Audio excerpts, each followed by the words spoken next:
The memorial wall curved along the observation deck like a ribbon of sorrow, each name etched into polished titanium that reflected the cold light of distant stars. Sienna Voss pressed her fingertips against one name in particular, tracing the letter she'd memorized through 2 years of grief. Marcus Alexander Thorne, 208-72112, beloved son, friend, dreamer. The date should have read differently. Today should have been their wedding anniversary, 3 years married, building a life together in the orbital colonies. Instead, she wore black and carried white lilies synthesized in the station's hydroponics bay. Their petals too perfect to be real, just like the lie she'd been living. Station Erebus orbited Neptune's largest moon, Triton, a memorial facility for those lost in deep space exploration. The observation windows stretched floor to ceiling, offering an unobstructed view of the ice moon below and the infinite darkness beyond. Sienna had made this pilgrimage twice a year since Marcus's shuttle disappeared during a routine supply run to the outer mining facilities. No wreckage recovered. No body found. Just an empty casket at the funeral and this cold metal plaque.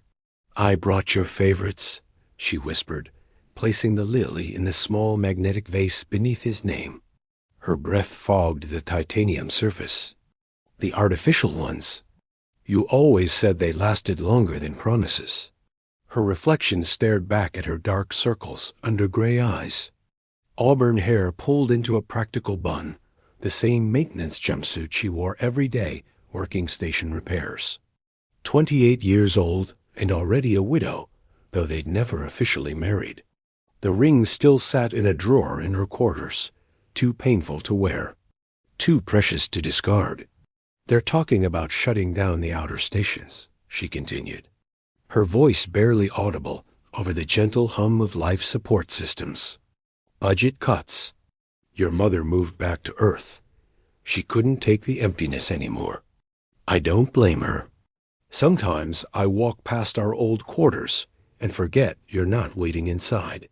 The station was nearly deserted at this hour. Most visitors came during a cycle. Sienna preferred the night shift, when she could grieve without the weight of sympathetic glances. She'd become a ghost herself, haunting the corridors where they'd once walked hand in hand, planning futures that would never arrive. What she didn't know was that 30 meters behind her, concealed in the darkened maintenance corridor between deck sections, Marcus Thorne watched her through a narrow observation slit. He'd aged in ways that transcended time. His once bright brown eyes had hardened into something wary and calculating. A network of scars traced his left forearm, disappearing beneath the sleeve of a nondescript gray coverall that marked him as Station Maintenance Anonymous, invisible. His hair, formerly kept regulation short, now fell past his collar, and a beard obscured the jawline she used to trace with her fingers. He'd been living in the station's forgotten spaces for 3 weeks, sleeping in decommissioned sections, stealing food from cargo holds, watching her from the shadows, watching her mourn him. The guilt sat in his stomach like radiation poisoning, slow and corrosive. She thought he was dead. The whole solar system thought he was dead, and he'd let them believe it because the alternative was worse. The people who'd sabotaged his shuttle, who'd left him drifting in a damaged escape pod for 17 days before a salvage crew found him. They'd made it clear what would happen to anyone he loved if he surfaced. So Marcus Thorne died, and the man in the shadows was born. But seeing her here, on what would have been their anniversary, listening to her broken whispers to his memorial plaque, it shattered something he'd carefully rebuilt inside himself. 2 years of self-imposed isolation, of becoming nobody, suddenly felt like a prison sentence he couldn't serve another day. He was about to step forward, consequences be damned, when the station's emergency klaxons erupted. Red warning lights bathed the observation deck in pulsing crimson. The automated voice was calm but urgent. "Hull breach detected. Section 7 Alpha. All personnel proceed to nearest emergency shelter. This is not a drill. Sienna's head snapped up. Her engineer's instincts immediately engaged. Section 7 Alpha was 2 decks below, the old storage wing that should have been empty. A breach there shouldn't threaten the main station, unless the bulkheads failed.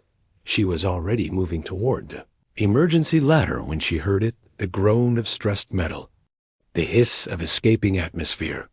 The breach was propagating faster than the automated systems could compensate. The observation deck's far wall buckled inward. Marcus didn't think. 2 years of watching from the shadows evaporated in an instant. He burst from the maintenance corridor, his legs pumping as explosive decompression began pulling everything toward the breach. Sienna stumbled, her magnetic boots fighting against the sudden vacuum, her hands scrambling for purchase on the smooth deck. Grab the railing. A male voice shouted deep, familiar, impossible. She didn't have time to process it. Strong hands seized her waist, pulling her backward with desperate strength. She caught a glimpse of the observation window's spider webbing, with cracks before they tumbled together. Through an emergency bulkhead door, it slammed shut behind them with a pneumatic hiss. They landed in a tangle of limbs in the corridor beyond, the emergency lighting casting everything in amber. Automated systems sealed the breach, but the damage was done. The observation deck would be vented to space, uninhabitable. Sienna's ears rang from the pressure differential. Her heart hammered against her ribs. She pushed herself up on shaking arms and turned to thank her rescuer. The words died in her throat. He knelt there, breathing hard, his hair falling across his face. But those eyes, she knew those eyes. She'd stared into them 1,000 times, memorized every fleck of gold around the iris, watched them close the last time they'd made love before his final mission. No, she breathed. The word barely a sound. Marcus slowly pushed his hair back, revealing the face she'd mourned. Older, scarred, bearing the weight of secrets, but unmistakably him. "I'm sorry," he said, his voice rough from disuse and emotion. "Sienna, I'm so sorry." She scrambled backward, her mind refusing to accept what her eyes confirmed. This was trauma, hypoxia, some cruel hallucination brought on by explosive decompression. The dead didn't return. They didn't save you from hull breaches. They didn't kneel in emergency corridors, looking at you with grief and guilt carved into features. You'd kissed goodbye 2 years ago. "You're not real," she said, her back hitting the corridor wall. "You can't be real." He didn't move closer, didn't try to touch her again. I know how this looks. I know what I've done to you." His hands trembled slightly. "But we don't have time. That breach wasn't an accident, Sienna. And whoever caused it knows I'm here. Knows you're here. We have to move. Stop." Her voice cracked. "Stop talking with his voice. Stop looking at me with his eyes." The station shuddered. Another impact, this one more controlled. Deliberate. Marcus's expression hardened. "There's a service lift 40 meters spinward. It'll take us to the restricted levels. I have a shelter there. We'll be safe long enough for me to explain everything." He met her eyes, and she saw desperate sincerity there. "Please, Sienna. Trust me one more time." The station shuddered again. This time, she heard the distinct sound of a docking clamp engaging unauthorized. Given the emergency lockdown, she looked at this impossible man wearing Marcus's face, claiming Marcus's identity, knowing things only Marcus would know. Her rational mind screamed that this was wrong, impossible. But her heart, that traitor organ that had never stopped loving him, recognized something essential in the way he held himself, the cadence of his speech, the specific way he said her name. "If this is some kind of trick," she began. "It's not. I swear on everything we ever meant to each other." He stood slowly, extending his hand. "We need to go. Now." The decision crystallized in an instant. Real or hallucination, dead or alive, she needed answers. And if someone was attacking the station, her duty as an engineer meant protecting what remained of the crew. She took his hand. His fingers closed around hers warm. Solid. Real. A sob caught in her throat, but she swallowed it. Questions could wait. Survival came first. Together, they ran through the amber-lit corridors as Station Erebus groaned around them. And somewhere in the darkness, someone who wanted them dead was coming closer. The service lift descended with agonizing slowness, its ancient hydraulics protesting every meter. Sienna kept her back pressed against the far wall, maintaining maximum distance from the man who claimed to be Marcus. Her mind spun through possibilities, each more unsettling than the last. Advanced hologram, clone, someone who'd undergone extensive reconstructive surgery, or most terrifying, the genuine article returned from the dead. You're gripping that railing like it's the only real thing left, Marcus said quietly, watching her with those familiar eyes. Maybe it is.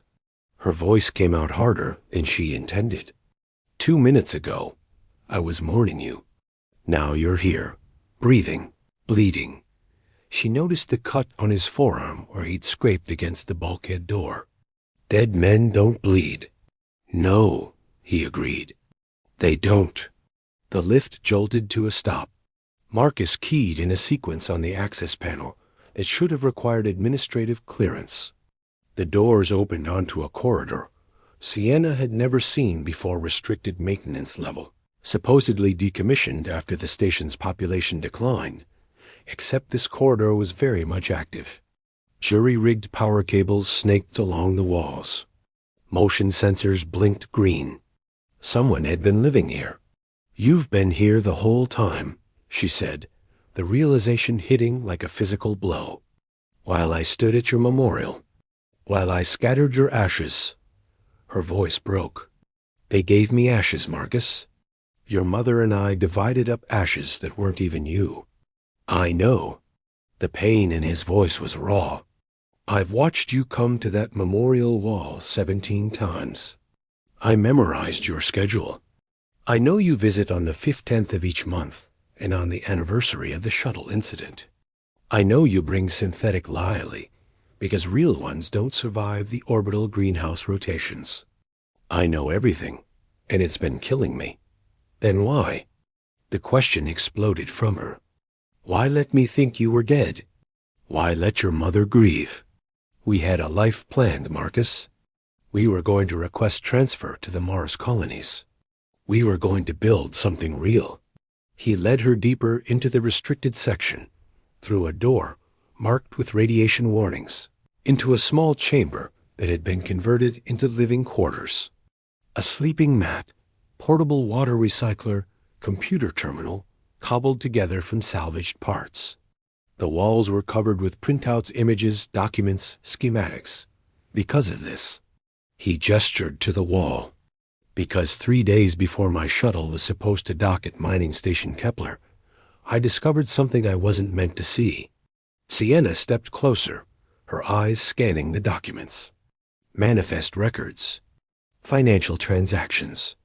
Communiques marked with corporate seals she recognized Helix Corporation, the conglomerate that owned the mining operations, and by extension, most of the outer station infrastructure.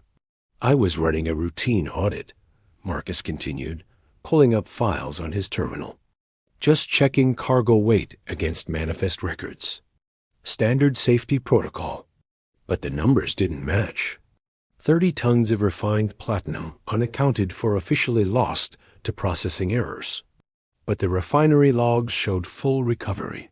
Someone was skimming, Sienna said, her engineer's mind immediately grasping the implications. Falsifying records to steal ore. Not just someone, multiple someones, from the mining foreman all the way up to station administration. Millions of credits worth of platinum, tungsten, rare earth elements, all disappearing into unauthorized accounts. And when I started tracing those accounts, he pulled up another file, and Sienna's breath caught. The name at the top of the investigation report. Victoria Crane, Station Erebus Administrator. No, Sienna breathed. Victoria hired me. She approved my transfer here after the incident. She's been nothing but supportive. She's been keeping you close, Marcus said grimly. Monitoring you to make sure I never made contact. Sienna, she's not just part of the conspiracy, she's running it. The whole operation funnels through Erebus Station. Memorial facility, low traffic, minimal oversight. Perfect cover for laundering stolen materials. Before Sienna could respond, the terminal chimed. Marcus's expression darkened as he read the screen. They've locked down the station. No ships in or out. Official reason: catastrophic system failure requiring full diagnostic. He pulled up security footage showing armored figures moving through the upper decks. Unofficial reason: they're hunting us. That hull breach was deliberate, Sienna said, pieces falling into place. They knew you were watching me. Used me as bait. I'm sorry. He turned to face her fully, and she saw the weight of 2 years etched into his features. I never meant to drag you into this. After they sabotaged my shuttle, after they made it clear what would happen to you if I survived, I thought disappearing was protecting you. I thought if I stayed dead, you'd be safe. You thought wrong. The anger in her voice surprised them both. You made that choice for me, Marcus. You decided my safety was worth living a lie, worth letting me grieve, worth stealing 2 years we could have. She stopped, the emotion too raw. He stepped closer, slowly, like approaching something wild and wounded. You're right. I was a coward. I told myself it was protection, but maybe I was just afraid. Afraid of pulling you into danger. Afraid you'd hate me for what I'd become. Afraid of risking what we had on the chance of survival. What we had is dead, she said, but the words felt hollow even as she spoke them. Because he was here, solid and real, and her treacherous heart was already forgetting how to grieve him. The terminal chimed again, urgent this time. Marcus checked it and cursed softly. They've breached the restricted level access. We have maybe 10 minutes before they reach this sector. There's nowhere to run, Sienna said. Erebus is a closed system. Unless... Her mind raced through the station schematics she'd memorized during her maintenance work. The old observation modules. Section 9. They were sealed off after the solar flare damaged their radiation shielding, but the emergency airlocks still function. That's suicide. No shielding means direct exposure to Neptune's magnetosphere. Better than waiting here for Helix's security team to execute us. She met his eyes. You said you had evidence. Where is it? He pulled a data chip from a hidden pocket in his coverall. Everything. 2 years of investigation. Transaction records. Communication intercepts. Names of everyone involved from the mining stations to Earthside corporate officers. If we can transmit this, we can't. Station communications are locked down. Sienna thought quickly. But if we can reach one of the observation modules, we could jury-rig a direct laser transmission to one of the outer mining stations. It's a long shot, but it's the only shot we have. They stared at each other across the small room. 2 years of absence suddenly feeling like minutes. He'd changed harder, more cautious, carrying secrets that had forged him into someone new. But beneath it all, she still recognized the man she'd loved. The man she'd mourned. The man who'd apparently spent 2 years living in shadows to protect her. I'm still angry at you, she said quietly. I know. I don't forgive you for lying, for making me think you are dead. I don't expect you to. But I'm not leaving you here to die alone. She straightened her shoulders, the engineer in her taking command. So let's go be stupid together. It's practically tradition. The ghost of a smile touched his lips. the first genuine expression she'd seen since this nightmare began. Remember the gravity slingshot incident at the academy? Don't. But she felt her own lips quirking upward despite everything. We agreed never to speak of that again. You said, and I quote, "If we're going to die, at least we'll die doing something monumentally stupid." I was 20 years old and drunk on synthetic vodka. You were magnificent. The softness in his voice sent warmth through her chest. Unwelcome and undeniable, Dot. The moment shattered as heavy footsteps echoed in the outer corridor. Marcus quickly pocketed the data chip and grabbed a pack from beneath the sleeping mat supplies. He'd clearly prepared for emergency evacuation. "Service shaft behind the water recycler," he said. "Leads directly to the decommissioned sections. Stay close and step exactly where I step. Some of the floor plating is compromised." They pried open the access panel and slipped into the darkness beyond. The shaft was barely wide enough for single file, lit only by emergency strips that flickered intermittently. Behind them, Sienna heard the sound of her quarters being breached, voices shouting commands. They moved in silence, Marcus leading with practiced familiarity. He'd mapped every meter of this forgotten infrastructure, turned it into his domain. Sienna followed, her mind churning through everything he'd revealed. Victoria Crane, the woman who'd been her mentor and friend, was a criminal. The station she'd called home was a front for corporate theft. And the man she'd loved and lost was alive, but transformed by secrets and survival. The shaft opened into a junction point where 4 corridors converged. Marcus paused, checking his jury-rigged motion sensor. "They're spreading out, searching deck by deck." He pulled up a schematic on a small handheld device. "We'll need to cross through the main transit corridor to reach Section 9. No way around it. 30-second exposure at most. What are our chances?" "Honestly, poor." He looked at her, and in the dim emergency lighting, she saw fear mingling with determination. "If they catch us—" "They won't," Sienna interrupted. "Because you didn't survive 2 years in hiding just to die now. And I didn't. Spend 2 years grieving just to lose you again, 5 minutes after getting you back." Something shifted in his expression. "Sienna, don't." She held up a hand. "Don't apologize again. Don't explain. Just get us to Section 9 alive. We'll deal with everything else after." He nodded, but as they prepared to move, his hand found hers in the darkness. Not romantic, not presumptuous, just connection. Anchor. The promise that whatever came next, they'd face it together. They emerged into the transit corridor at a dead run. Sienna's heart hammered as they crossed the exposed space, every instinct screaming that they were too visible, too vulnerable. But Marcus had timed it perfectly. The security teams were focused on other sectors.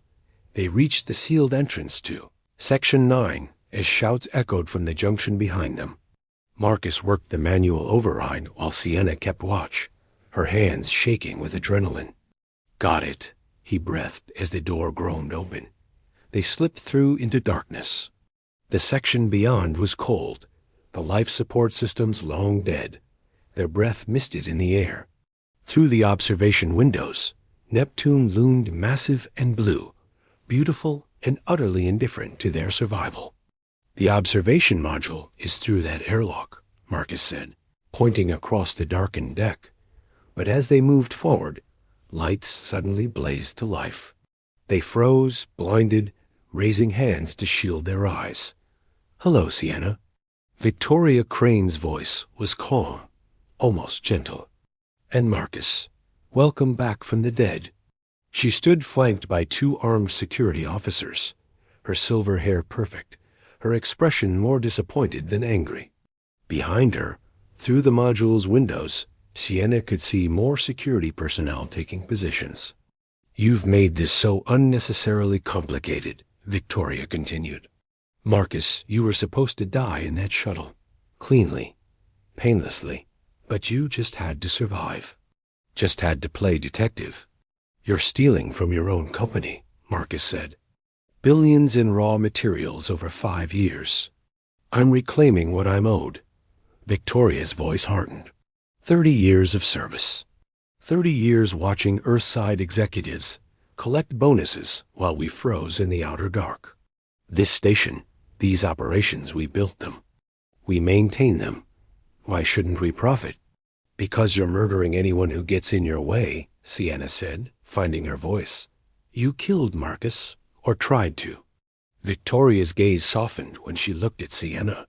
You were never supposed to be involved, dear. You were just unfortunate collateral. Wrong place, wrong time, wrong choice in partners. She sighed. I genuinely like you, Sienna. You're talented, dedicated. In another timeline, I'd have mentored you properly. Don't pretend this is difficult for you, Sienna said coldly. But it is. Victoria gestured, and the security officers raised their weapons. However, business is business. You've seen too much, both of you. And this time, Marcus, there will be a body to confirm your death. 2 bodies. A tragic accident during the station emergency. Star-crossed lovers reunited in death. Rather poetic, actually. Marcus shifted slightly, positioning himself between Sienna and the weapons. The gesture was subtle, but clear even now. He'd tried to shield her. One question, Marcus said. The man on my shuttle, the one you used for the ashes. Who was he? Victoria's smile was sad. A maintenance worker. Undocumented. No one who'd be missed. I do try to minimize unnecessary casualties. How considerate, Sienna said bitterly. Last chance, Victoria offered. Give me the data chip, and I'll make it quick. Painless. You'll simply go to sleep and not wake up. Fight me. And she didn't finish the sentence. Marcus's hand closed around Sienna's. In that touch, she felt a message. Trust me. All right, he said, reaching slowly for his pocket.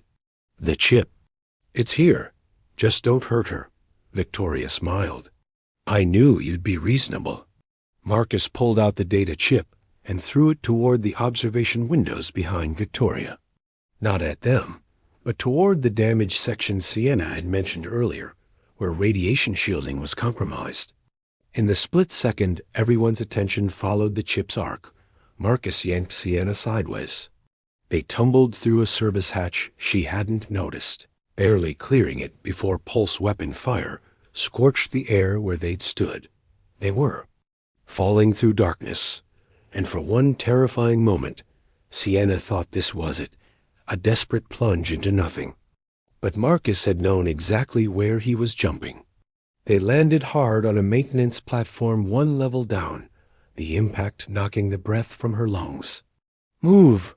Marcus hauled her upright, and they were running again through the darkened underbelly of Section 9. Behind them, Victoria's voice echoed down. Find them. I want this finished. Now. As they disappeared into the labyrinth of forgotten corridors, Sienna realized 2 things. First, Marcus had spent 2 years mapping every centimeter of the station, planning for exactly this scenario. Second, the data chip he'd thrown was a decoy. The real one was still safe in his hidden pocket. They might not have much chance of survival, but they had more than Victoria Crane thought. And sometimes that was enough. The maintenance platform trembled beneath their feet as they ran, ancient metal groaning under stress it was never designed to bear. Sienna's lungs burned in the thin, cold air of the decommissioned section. Emergency lighting flickered sporadically, casting their shadows in stuttering patterns across the walls. Where are we going? She gasped, following Marcus through a maze of corridors that all looked identical in the darkness. Somewhere they won't expect. He took a sharp left and dropped to his knees beside what looked like solid flooring. His fingers found hidden catches, and a panel lifted away to reveal a vertical shaft. Cargo lift. Hasn't been used in 8 years. Goes all the way down to the docking ring. The docking ring is crawling with security, not the main ring. The auxiliary ports, the ones they mothballed when station population dropped. He swung himself into the shaft, feet finding rungs built into the wall. There's an old maintenance skiff still docked at Port 7. I've been keeping it functional, just in case. Sienna peered down into the darkness. You've been planning this escape route for 2 years. I've been planning for the day I couldn't hide anymore. He looked up at her, his face half-shadowed. I just never thought that day would involve you. Above them, the sound of boots on metal grew closer. Voices shouted commands, coordinating the search. Sienna didn't hesitate. She climbed into the shaft, pulling the panel closed behind her. They descended in darkness, the only sound their breathing and the distant hum of the station's core systems. The shaft seemed endless. Sienna's arms screamed in protest, her fingers cramping around each rung. But Marcus kept moving below her, steady and sure, and she focused on that, on following him, on not falling, on the next handhold, and nothing else. They emerged into a section so old that Sienna barely recognized it from the station schematics. This was original construction, from when Erebus was first established as a deep space research facility before being converted to a memorial station. The walls were bare metal, unfinished, with exposed conduits and support struts. Marcus helped her out of the shaft, his hands steadying her when her legs nearly buckled. For a moment, they stood close, both breathing hard. This near, she could see the details she'd missed before, the fine lines around his eyes, the silver threading through his dark hair, the way 2 years of isolation had carved away everything soft, leaving only edges. "Thank you," she said quietly, "for not leaving me up there. I left you once." His voice was rough. "Never again." The moment stretched between them, heavy with unspoken words. Then footsteps echoed from somewhere above, and they were moving. Again, Marcus leading them through the skeletal infrastructure of the station's oldest sections. They'd gone perhaps 50 meters when a voice stopped them cold. Touching, really. A man stepped from behind a support column, and Sienna's blood turned to ice. He was tall, built like a soldier, wearing a gray suit that somehow looked more menacing than armor. His face was unremarkable, the kind you'd forget immediately, but his eyes were cold and analytical, cataloging everything about them in seconds. "Julian Graves," Marcus said, and Sienna heard genuine fear in his voice for the first time. "I was wondering when Helix would send their specialist. You're harder to kill than expected, Thorne." Julian's smile didn't reach his eyes. "Most people die when their shuttle explodes. You're remarkably resilient. Who are you?" Sienna demanded,